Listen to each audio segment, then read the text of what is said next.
Devon recently made a video titled Excuses. Obviously, it was directed towards Gennady Quickvinia. But when we think more about that, if Devon was talking about their first match, then Gennady rarely mentions that match. And why would he? Because he won that super match. Devon, on the other hand, keeps on mentioning the incompetency of the referees. So, is it really Gennady who's making the excuses here? We'll discuss this complete situation and also the first round of their first super match. What would have happened if the foul on Gennady Quickvinia, which was clearly a foul according to me, but not according to the East versus West rules. So what would have happened if that foul was called? What would have happened if the incorrect elbow foul on Devon was not called? Would Devon then win the super match? Let's discuss that. This is what Devon said about their first match. The day that I lost to him is the day when we agreed on the rematch. Why? Because everybody knew that it was controversial. So at first I was thinking that Devon is the one who keeps on saying that what matters the most is in the end you should know who the clear winner was. And judging by the way Gennady pressed Devon's arm down to the pad within a second in the final round, there cannot be a more clear winner than that. But then in the same video, Devon also mentioned the same thing by saying that in the end he beat me properly. I was also thinking that hasn't Devon always been an advocate for loose reffing,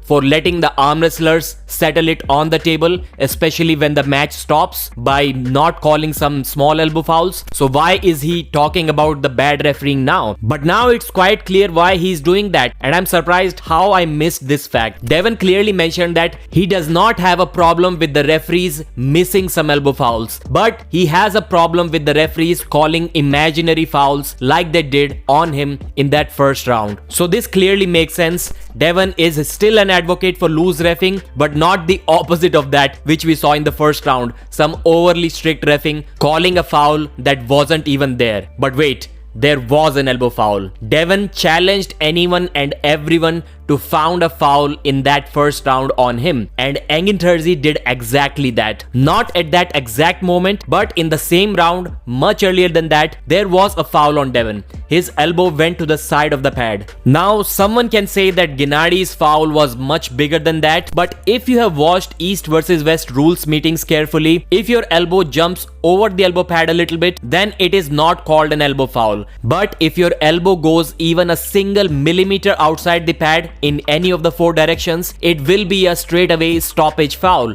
That's what the East versus West rules say, at least verbally. So according to the rules, that was not a foul on Gennady, and this which Engin Terzi showed was a foul on Devon Larratt. But since Devon was in a pretty dominant position, it would have been in his interest if the referee didn't call any foul at all. Not on him and not on Gennady Quickvinia. He just let the match continue. Then Devon would have either won that round or gassed Gennady Quickvinia out. That's what he was planning to do. But still, I would say, looking at the way the match eventually ended, I don't think it was possible for Devon to gas Gennady out that day in any position. Not a sure shot guaranteed victory for Devon. So let's forget about this foul on Devon for a moment. What would have happened if the foul on Gennady was called? So that would have been the first foul for Gennady and the match would have continued. So it's not quite guaranteed that Devon would have won that first round. Gennady forced a foul on Devon by a flop press. Maybe he could have done that twice. So who knows? So Devon's chances of winning that match for sure would have increased, but still he wasn't guaranteed to win that super match. Gennady has also uploaded a video. He said that I'm living in Devon Larratt's head rent free. He cannot get my thoughts out of his mind, and I have never seen anyone